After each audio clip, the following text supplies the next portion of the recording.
There are places in this world where the land is old and cursed, where whispers float through the trees and shadows stretch a little too far. Deep in California's mountains, there are trails that lead to nowhere, caves that should never be entered, and voices that call out from the mist, even when no one is there. Locals tell stories of hikers who vanish, of forests that scream, and of things that move beneath the earth. Some who enter these places never return. Those who do are never the same. Now, before you watch further, tell me, what country are you watching from and what time is it there? Drop your answer in the comments, but be warned. Once you start watching, you might not be alone anymore. Daniel Mercer had always been drawn to the unknown. A seasoned hiker and amateur explorer, he had spent years chasing the strange and unexplained, old ghost towns, abandoned asylums, caves untouched by modern man. But nothing had ever prepared him for what he found on Mount Shasta. It started as nothing more than another adventure. The mountain, already wrapped in mystery, had always intrigued him. There were stories, whispers of hidden tunnels beneath the rock, of glowing beings seen moving through the trees at night, of people who vanished without a trace. The indigenous tribes refused to speak of certain places on the mountain, warning of spirits older than time itself. Mercer, of course, thought it was all folklore, old myths born from fear and isolation. And so on a crisp October morning, he set off alone, following a little used trail that wound through the dense, towering pines. The air was cold, unusually so, and the farther he walked, the quieter the forest became. At first, he thought nothing of it, until he realized he hadn't heard a single bird in hours. No rustling in the underbrush, no distant hum of insects, just silence. Still, he pushed forward. He had spent too much time planning this trip, too much effort scouring old maps for signs of forgotten caves and passageways.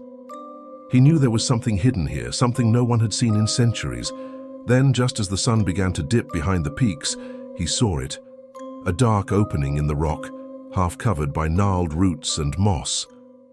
A cave. Something about it sent an immediate shiver through him. The entrance wasn't natural.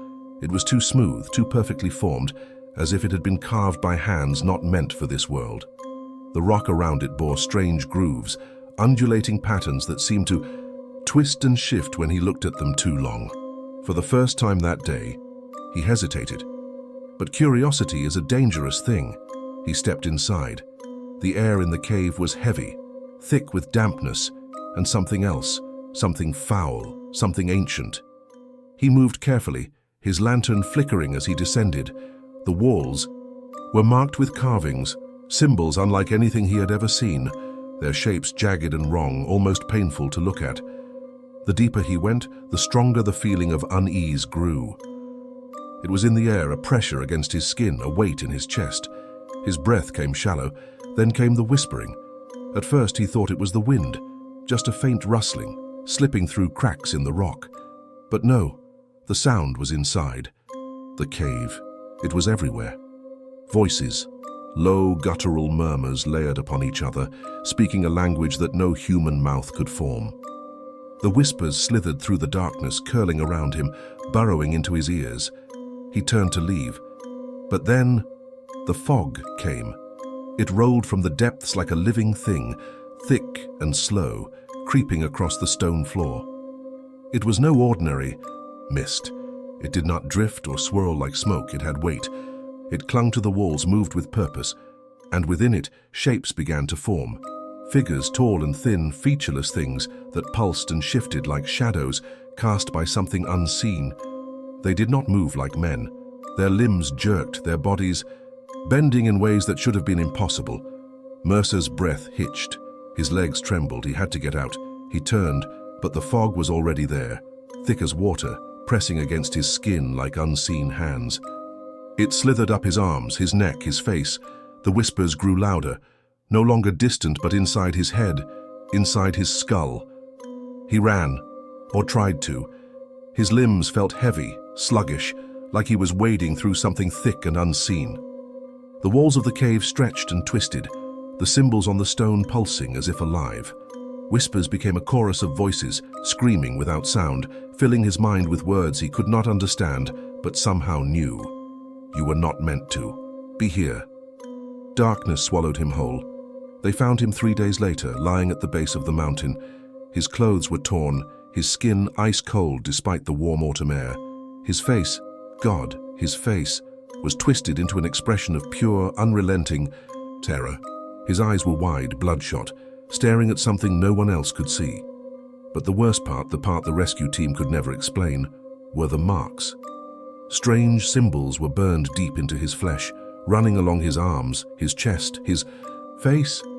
The lines twisted and shifted as if they were alive, moving beneath his skin like living things. Mercer never spoke again.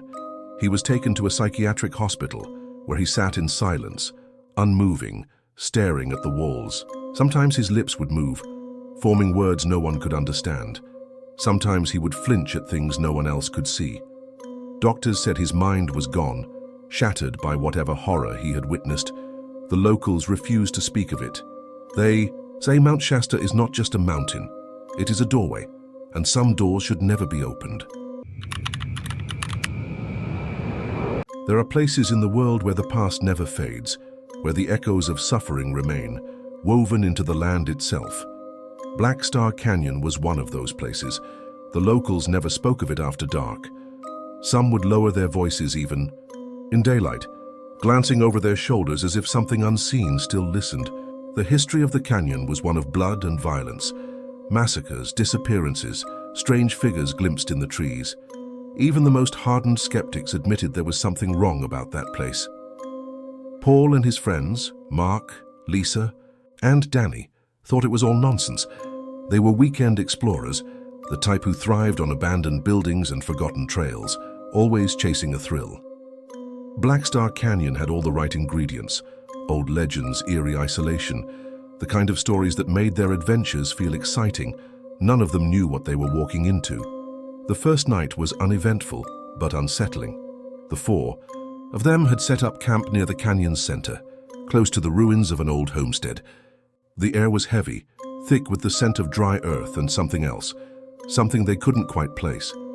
Danny was the first to notice the quiet. "You guys hear that?" he asked, looking up from the fire. Lisa frowned. "Hear what?" "Exactly." They listened. No wind, no rustling leaves, no distant sounds of animals moving through the brush. The silence was total, as if the entire canyon was holding its breath. Mark shrugged. "It's just the wilderness, man. Sometimes it gets quiet." Lisa wasn't so sure. She had been camping. All her life, and even in the dead of night, the world had sounds: the chirp of crickets, the distant hoot of an owl, the skitter of unseen things in the undergrowth. But here, nothing. Still, they laughed it off, poured another round of whiskey, let the fire crackle and warm their skin. Then, as the embers burned low, the lights appeared. Lisa saw them first, soft glows in the trees, shifting and moving too smoothly to be from any natural source. They weren't flickering like fireflies, or bobbing like flashlights. They twisted, elongated, pulsed, almost as if they were alive. "Do you see that?" she whispered. The others turned, their laughter dying. Danny swallowed hard. "Maybe other hikers." "No way," Mark muttered. "Look at how they move." For a long moment they simply watched. The lights did not come closer, nor did they disappear. They simply lingered, weaving between the trees in slow, hypnotic patterns. A cold wind whispered through the canyon, and then came the fog. It arrived suddenly, rolling in thick and white, devouring the camp in minutes. It wasn't natural. There was no moisture, no chill, just a deadening. The moment the fog touched them, the world changed. Their voices felt muted, as if swallowed before they could escape their mouths. The fire, once bright, seemed smaller, struggling to push back against the dense gray. Their own breathing sounded distant, like it belonged to someone else. Then came the footsteps. They were slow, dragging movements that circled the camp, deliberate and heavy. At first they thought it was the wind stirring loose dirt. Then they realized the ground was dry. There was nothing to be disturbed. The footsteps should not have been there. Something was with them. Paul stood. "It's just an animal," he said, grabbing his flashlight. His voice was too loud in the unnatural silence, too certain in a moment that begged for hesitation. Lisa grabbed his arm. "Paul, don't," but he shook her off. "I'm just going to check it out." And then, before any of them could stop him, he stepped into the fog. The beam of his flashlight wavered as he moved beyond the circle of firelight. The others held their breath, waiting. A moment passed, then another. Then, the scream. It was high-pitched, sharp, then gurgling, choked. Then came a sickening, wet snap. Then, silence. They ran. Lisa was the first to grab her pack, the first to shove down the rising panic and force her legs to move. The others followed, tearing through the fog-blinded camp, sprinting in the direction of the trailhead, but the fog was too thick. It blurred their surroundings, twisted the path. The trees no longer looked right, too tall, too close together, bending in ways trees should not bend. And then came the whispers. They were low, guttural, layered on top of one another, speaking in a language that no human mouth could form. The sound slithered through the fog, curling around them like unseen fingers. Danny tripped. Mark grabbed him, yanking him to his feet. Then the breath, long, wheezing, rattling right behind them. They didn't look back. They did not look back. The sun was rising when they finally stumbled out of the canyon, their lungs burning, their legs trembling. They collapsed on the side of the road, gasping, wild-eyed. Only then did they realize Paul was gone. They searched. The police came with dogs, with helicopters, with trained teams that combed through every inch of Black Star Canyon. They found nothing. No body, no tracks. No trace that Paul had ever existed, except for one thing: his boots. They were sitting neatly at the edge of the clearing, just outside the abandoned camp. The laces were still tied, the leather was still warm, but the inside was filled with something thick and black, oozing onto the ground, reeking of rot. Mark tried to reach for them. Lisa stopped him. They left the boots where they were. Paul was never found. Months passed. His friends stopped speaking to each other, each haunted by something they could not explain, something they refused to name. Lisa had nightmares. She would wake in the middle of the night, heart pounding, knowing something stood just outside her window. Mark stopped hiking, stopped camping, stopped being. Danny left town. And Paul? Paul was gone. The locals weren't surprised. Black Star Canyon does not forget, nor does it forgive. Lake Arrowhead had always been beautiful, a deep, glassy expanse surrounded by towering pines, the kind of place where families vacationed, where fishermen cast their lines in quiet solitude. But for those who had lived there long enough, there was something unsettling about the water, something that could never quite be explained. Old men at the bait shop told stories of boats vanishing in the mist, of strange ripples on windless nights, of fish caught with unnatural wounds there, bodies marked with deep circular scars. Some laughed it off as superstition. Others warned visitors not to stay too long by the water after dark. Roger Wilkes did not listen. Roger had moved to Lake Arrowhead after retiring from his job as an engineer. He had always been a practical man, one who trusted numbers and measurements over stories and rumors. But something about the lake bothered him. It started small.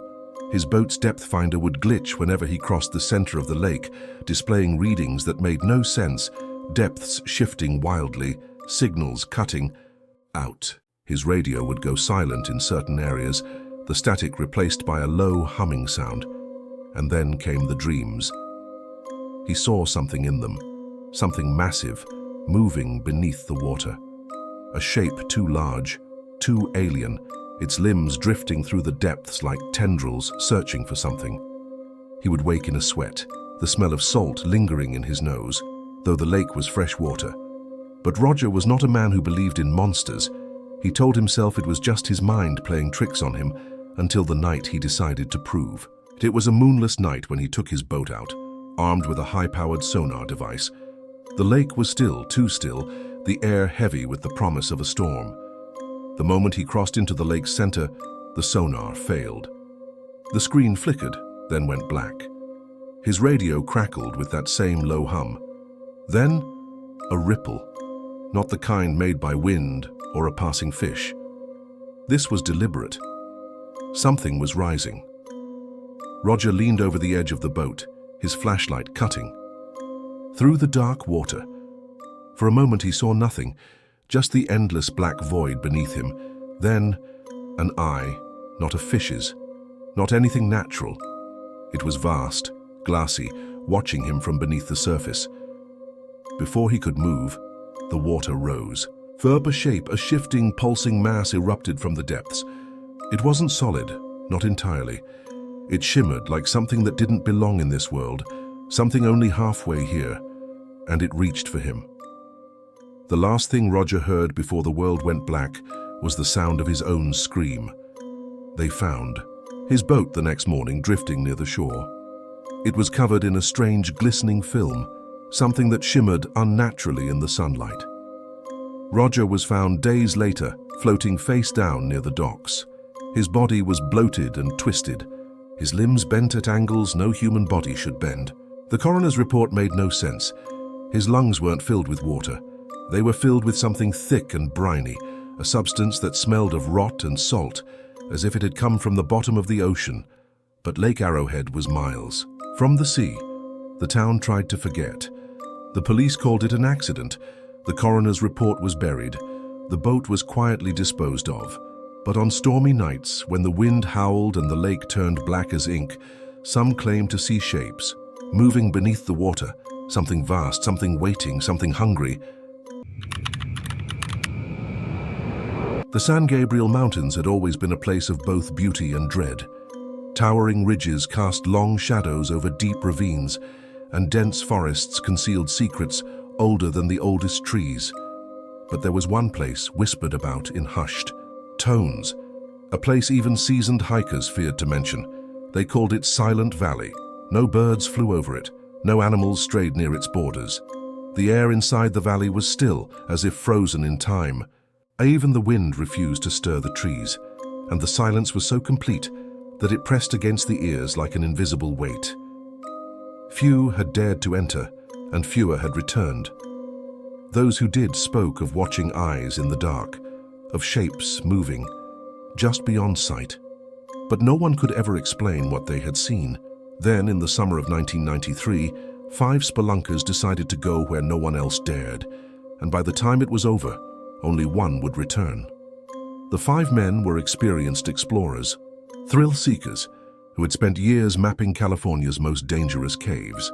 They had heard the rumors about Silent Valley, but dismissed them as old legends, the kind of stories meant to scare children.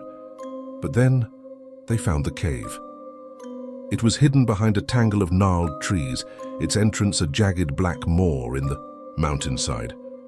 There were no signs of animal life, no spiderwebs, no insects, no tracks in the dust. It was as if the cave had never been touched by the natural world. Something about the entrance unsettled them. The stone was strangely smooth, as if something had worn it down over centuries. But there were no signs of water erosion, no geological explanation for its formation. Still, curiosity outweighed fear, and they pressed on. Inside, the air was thick, not damp like most caves, but stagnant, suffocating. Their voices sounded muffled, as if the darkness itself absorbed sound. The walls were covered in carvings, twisting symbols unlike any they had seen before. At first glance, they seemed crude, almost meaningless. But when viewed from the corner of the eye, they shifted, pulsing, writhing, almost alive. It was then that the whispers began. At first they thought it was a trick of the mind, echoes distorted by the cavern's shape. But the whispers did not fade. They grew louder. Thick, guttural sounds slithered through the darkness, speaking in a language that did not belong to this world. The voices were layered, as if many unseen mouths were speaking at once, whispering from every direction. Then the first man disappeared. Derek was walking just ahead, shining his flashlight into the blackness. The beam flickered for a brief second. When it steadied, he was gone. No sound, no struggle. Just gone. The others called his name, their voices cracking with fear. But there was no response, just the endless silence. And the whispers which had grown deeper, closer. They turned to run, But the passage had changed. The entrance was gone. Lisa was the next to vanish, a flicker of movement, a shadow stretching from the wall itself, and then she was pulled away, her scream cut short by a wet snapping sound. The remaining three bolted forward, desperately trying to find an exit. The cave felt endless, its tunnels twisting in ways that defied logic. It was as if the space itself was alive, shifting to keep them trapped. Mark screamed as something dragged him into the blackness, long skeletal fingers wrapping around his ankle, pulling him into a crevice too small for any human body to fit. Then, there were only two. Nathan and Jacob ran blindly, their breath ragged, their bodies battered against the jagged rock walls. Then suddenly, they were no longer alone. Shapes began to emerge from the walls, not stepping forward, but oozing out. Like liquid flesh solidifying into form, their limbs were too long, their joints bending in ways that should have been impossible. Their faces shifted, melting like wax, never settling into one form. And their eyes, black pits of hunger, endless and void, watched them. Nathan screamed as Jacob was lifted into the air, his body writhing as the creatures poured into him, their hands sinking into his skin as if his flesh were clay, and then, like the others, he was gone. Nathan did not know how he escaped. He ran, his mind shattering, his body collapsing somewhere beyond the valley's edge. The last thing he remembered was the sound of laughter, low, guttural, inhuman. They found Nathan Palmer 2 days later at the base of the mountain. He was frostbitten, dehydrated, his fingers worn down to bloody bone as if he had tried to claw his way out of the earth.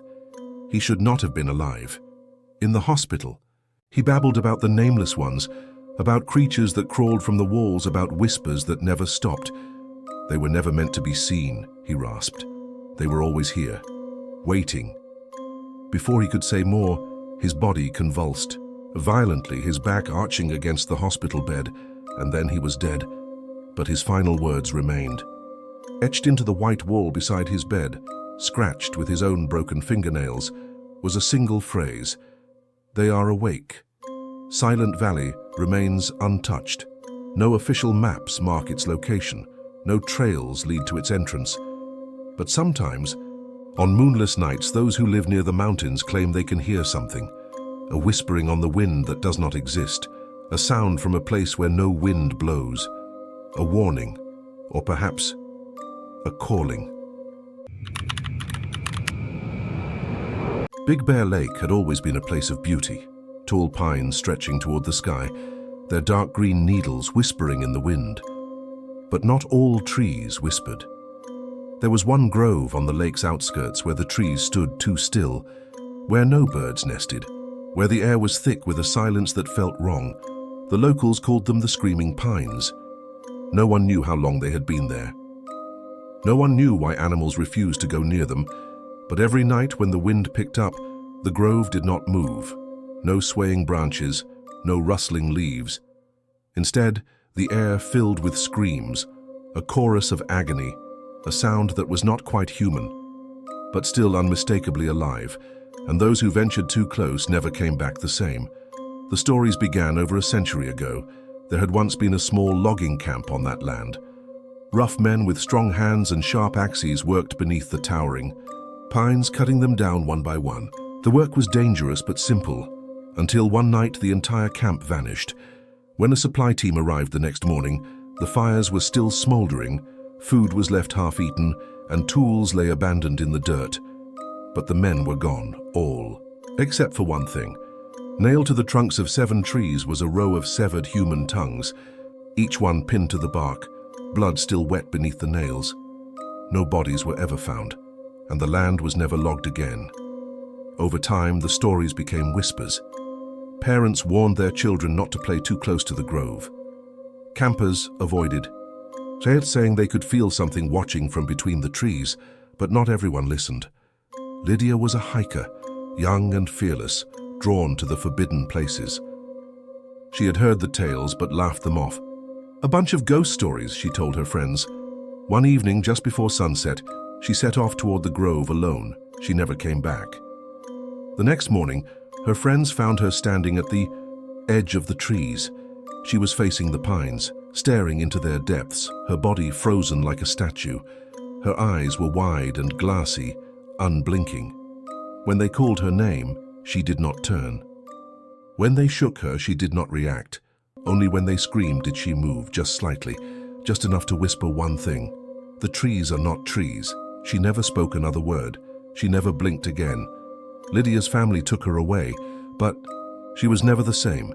She did not eat. She did not sleep. She sat in her chair for hours, her gaze always locked on something unseen.